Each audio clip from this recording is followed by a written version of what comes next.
As the battle for Tripoli continues, medical staff are reporting a series of grim discoveries throughout the city, pointing at vicious acts of revenge on both sides of the conflict. Is Libya about to witness spiraling revenge attacks? Are these signs of possible divisions among the Libyans? Can they be stopped? This is Inside Story.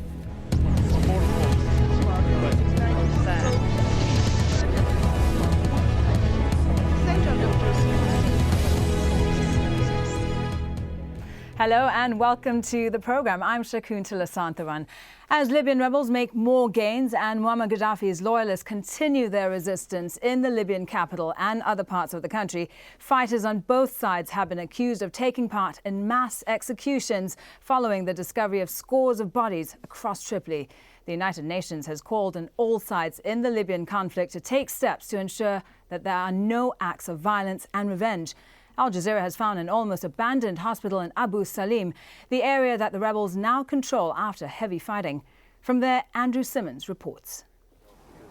Approaching a hospital that's cut off from the outside world, and the first sight, the ghostly image of a dead body on a trolley.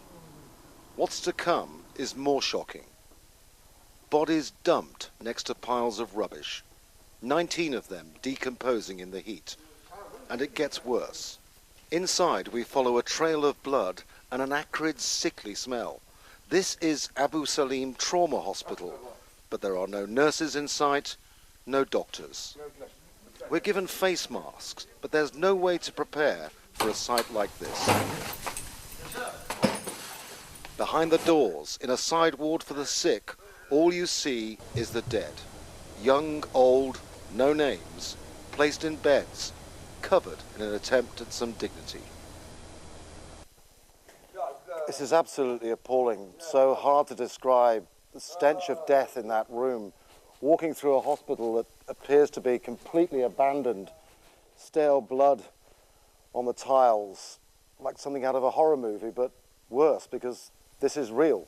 Later we meet medical staff. A surgical technician says many of the dead are civilians. The mortuary is full and other bodies lie elsewhere.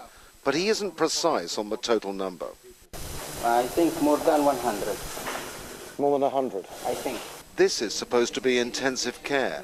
The hospital has hundreds of staff, but they fled because of the intensity of fighting, leaving 7 medics. Only 2 of them are doctors. They're here day and night and can't get any outside help. This man, a civilian with a bullet lodged in his spine, urgently needs life-saving surgery. 2 days back, 2 patients died because we don't have electric for mechanical ventilation, you know. And this one maybe 3 times, 4 times CPR. A boy, a bullet now removed from his chest, is recovering. This man came to buy a car in the city when he says he was shot and robbed by a Gaddafi loyalist. He will survive. But looking around, there isn't much hope for some. Civilians, rebel fighters, Gaddafi loyalists, together in the same place with the same desperation. The man here has severe abdominal injuries and needs surgery now. Medical aid agencies say they can't send in staff because of the risks, although relatives have collected some of the injured and dead. We came under small arms fire on the way out and the way in. The fighting is close. We left unable to verify the total number of dead. We saw 39 bodies, while it's said up to 150 are kept there. Across the road, the owner of a takeaway restaurant says he saw some of the civilian killings on Sunday. Some people was armed just in the highway. They stopping civilians, the cars, anyone they stopping and just open the door and just killing people for nothing. They start killing. I saw in my eyes. A hospital meant to treat trauma, now in a trauma all of its own, and what could be evidence of war crimes, all isolated. And as we leave, more bodies, this time on the roadside. Like the hospital, there's no one to assist or investigate. Andrew Simmons, Al Jazeera, Abu Salim, Tripoli. Well, joining us now are our guests in London, Ashur Shamis. He's a Libyan journalist and political activist. Also in London, Claudia Cordone, Senior Director at Amnesty International, And from the Libyan capital, Tripoli, Al Jazeera English correspondent James Bays. Welcome to the program, gentlemen. Thank you for speaking to us. James, you're there in the capital. We're seeing more and more bodies, bullet-riddled bodies surfacing. You've seen some of these bodies, haven't you?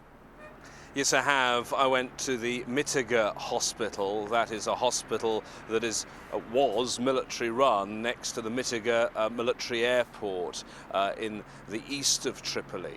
And there we found in an outhouse at the hospital some 15 bodies. We were told by people that there actually were 17, but 2 had already been picked up by relatives. Now, doctors had examined these bodies. There was no autopsy that took place because there was no forensic scientist. They're very, very short of medical staff, but they certainly had been shot, and it looked like they'd been shot at close range. The doctors said it had all the hallmarks, from what they've seen, of an execution. And we found in one of the hospital beds a man who said he was among the men that were shot.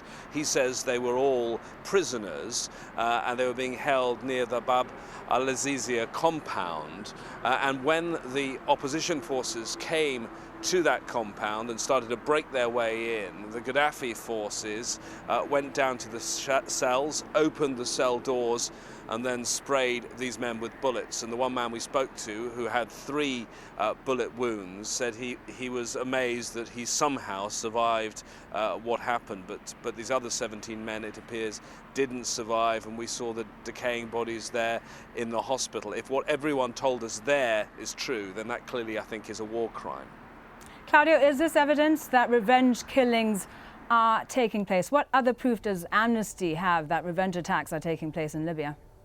Well, today we've disclosed more details of killing by Gaddafi forces of prisoners before the guards run away in 2 military camps run by the Khamis Brigade near Tripoli, in Tripoli. At the same time, we don't have direct evidence of killings yet by the opposition forces. But if you look at also what happened in the last few months, looking at Benghazi, but also at Derna, Misrat and Al-Baida, there were killings of Gaddafi soldiers. Some were lynched, some were hanged, some were shot. And also people accused or people who were members of the Gaddafi security forces who were found later killed after having been tied up and possibly tortured. So I think we're very much concerned about these kinds of patterns, the chaos that reigns. And we welcome the statements by the Transitional National Council that people should not take the law into their own hands, but we hope that they will repeat these statements and take whatever measures they can to make sure that their own fighters do not carry out these kinds of killings. Asha, if revenge killings and attacks are indeed taking place, what would this do to the credibility, the legitimacy of the NTC? I understand that the 17 people that the first gentleman spoke about were actually opposition. They were arrested earlier on, and they were killed now when the fighters swept over Tripoli. I think these revenge killings are very, very serious. They're very bad for the opposition, and of course the statement by the council is welcome. And I think they have to take more care that nothing like this happens. But remember, you know, people in the heat of victory, and there's 42 years of injustice and oppression on Libyans. There are individuals who would take revenge and who would be prepared to take the law into their hands. But I don't think it's a very widespread sentiment, and I think that the fighting people in Libya are taking care of that very, very responsibly. They are not going around killing people as such. But of course, on the other hand, Gaddafi and his forces are doing that as a matter of course. Well, both sides have been accused of such attacks. The National Transitional Council is certainly concerned. Earlier this week, the NTC's chairman, Mustafa Abdul Jalil, urged rebels not to engage in revenge attacks against pro-Gaddafi fighters, threatening to resign if his warning was not heeded. Let's listen to what he had to say. الذي أتخوف منه هو بعض التصرفات الخارجة عن إطار رؤسائهم My fear is some actions which are outside of the framework of the orders that they get from their leaders, خاصة المتعلقة بالاختصاص. especially those concerning revenge. أنا أحتج عن أي إعدام خارج القانون. I object strongly to any execution outside the framework of the law, مهما كان الفعل المرتكب. regardless of the act done. أنا أحيي رؤساء هذه المجموعات وأثق في تعهداتهم. I hail the leaders of these groups and I trust their word. ولكن بعض التصرفات الصادرة من بعض أتباعهم But some of the actions of some of their followers هي التي تورقني worry me. وهي التي ربما تكون سببا في استقالتي.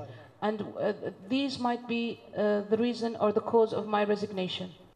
Asha, do you think he's just trying to distance himself from the violence? Would he actually step down, resign, if revenge attacks are proven to have been committed by the rebels? I think he's being responsible, he's being honest, that he does not stand these sort of actions, he does not agree with them, and he did say that they are committed by lower people in the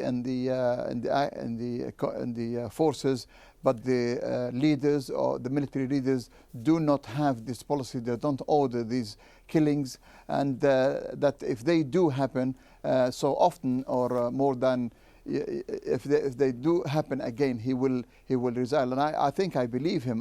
He's a man of his word, so he will resign if there is more of this. And I think that the fighters have taken heed of these warnings, of these advice, and I think they will stop doing these things, the revenge killings or violating human rights of any individual, even Gaddafi himself or his sons. They should be, if caught alive, they should be kept alive until there is a fair trial for them.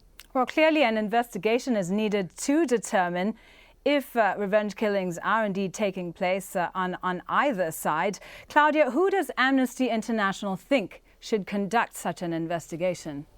Well, first of all, it's obviously the Transitional National Council is, to the extent that it has control over these forces, should carry out its own investigations.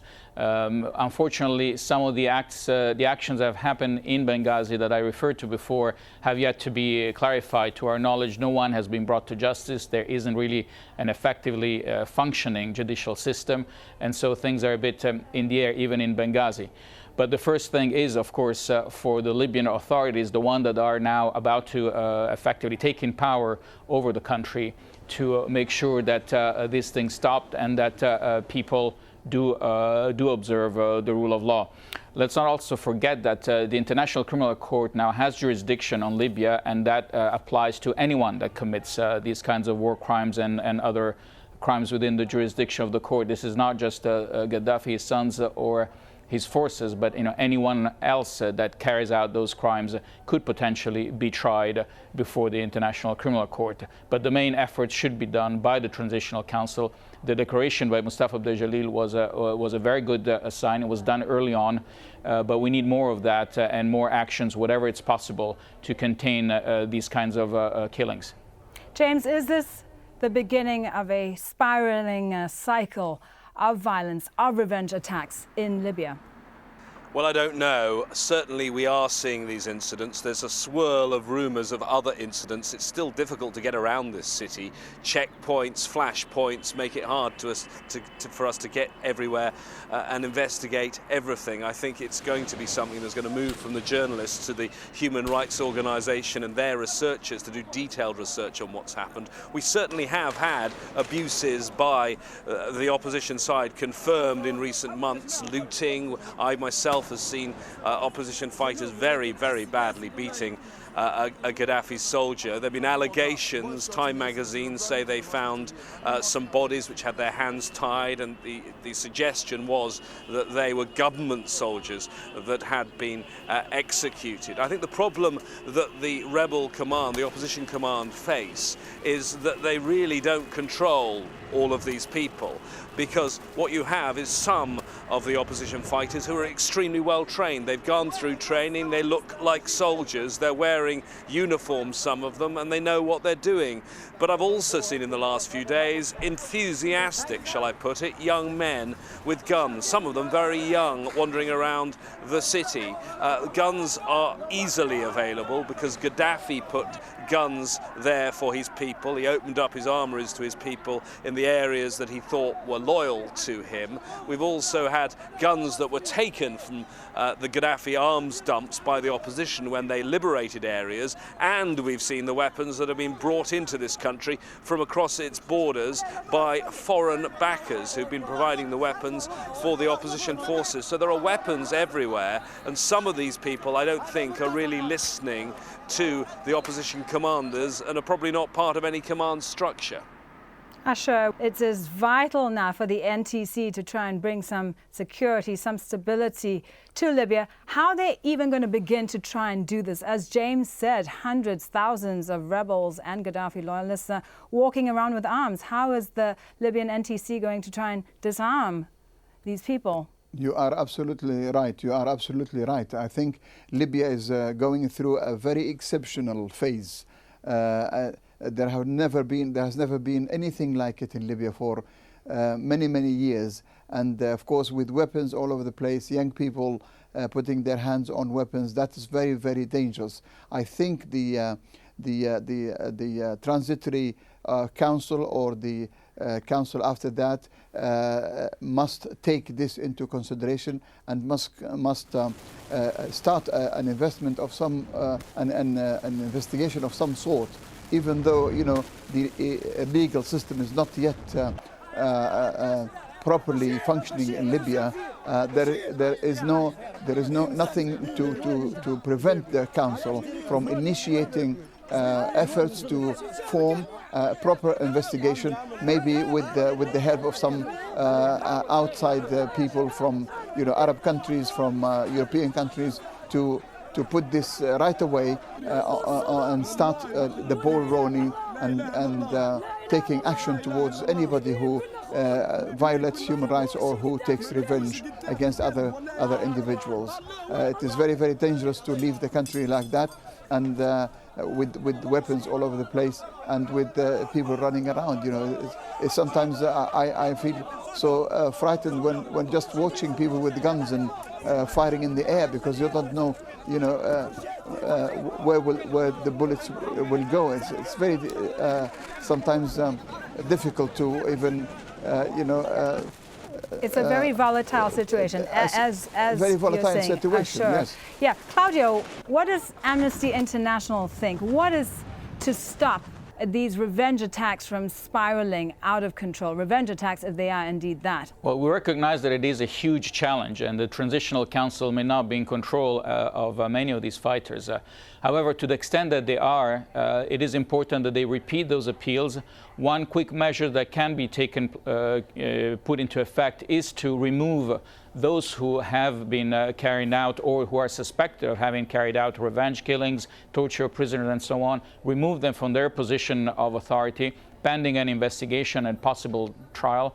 And continue to impress upon people that these things are not just illegal, but in effect, if things deteriorate in the next few days, if these killings spiral out of control, then what you do have is a situation in which the very authority of the council is badly undermined.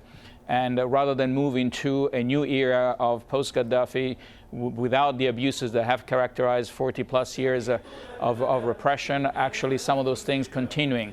And that creates a cycle of revenge and so on. So I'm sure they're aware of that. But it is important that some strong measures are taken, and one immediate thing that can be done is remove people from position of authority if they're suspected of having carried out those attacks, repeat those appeals, and make the most of the authority and the influence that the Council and those working with the Council have at the moment. Well, U.S. officials, for one, hoping that Libya will not go the way of Iraq, where following the toppling of the Saddam Hussein regime, we've seen a brutal insurgency and a wave of sectarian killings. James, you were in Iraq when Saddam Hussein's regime fell. Are there lessons for Libya from Iraq? Yes, I think there are. Let me just tell you a story. I won't take very long telling you this, but I was in Iraq for the whole of that period when it was being bombarded by the Americans. And there was a young man who was working with us journalists, helping us out. And I remember on the night the Americans came in, he was there, he was hugging them. He said, "You're my best friends, you know, I love America." Well, within a week or so, that man's cousin and his pregnant wife were killed. They were shot dead at a checkpoint by American soldiers. And within that time, he had turned and he said, "I'm going to kill every American in my country." And I think it highlights the very short period of time that the Transitional Council have to try and get this in order. It is, of course, different here. One shouldn't really make comparisons between countries, which are all very different, and conflicts which have different reasons behind them. But I think the time factor is important. I also think the tribal factor is important. That was a factor in Iraq. It will be a factor here in Libya. It's not just about revenge killings, it's about revenge on particular tribes that are seen or have been seen as supporting Gaddafi. If they're excluded, alienated from the political process, if those tribes do not feel at home in the new Libya, I think there could be significant problems.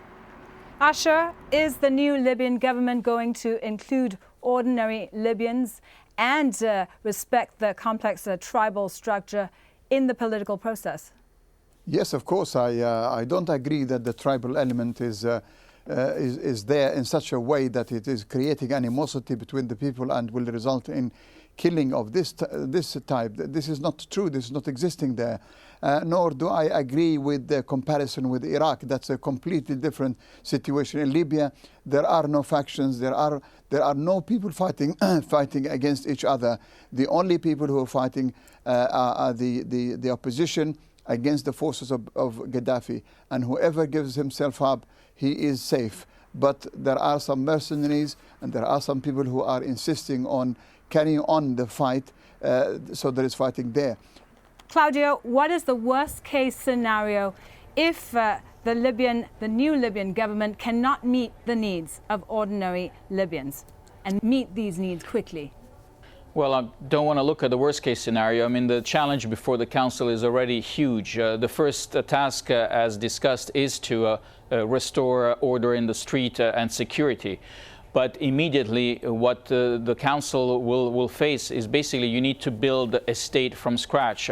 The legacy of Gaddafi in his 42 years is effectively having turned the country into, in terms of institutions, literally a desert. We have a judiciary that is not functioning, has never been really independent, all kinds of special courts. We have security forces that were there to repress and to serve Gaddafi and his people, as opposed to protect people and so on.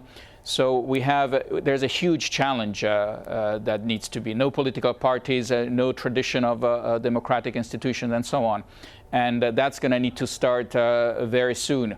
But yes, the first priority is to ensure security in the streets and provide people with their basic necessities where they're beginning to lack. And I think it is within the possibility of the Council to ensure that happens. Okay, thank you very much. We're going to have to leave it there.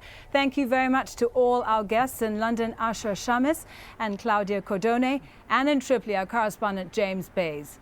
And thank you so much for joining us here on this edition of Inside Story. We welcome your comments and suggestions. Please do email them to us at insidestory@aljazeera.net. Goodbye for now.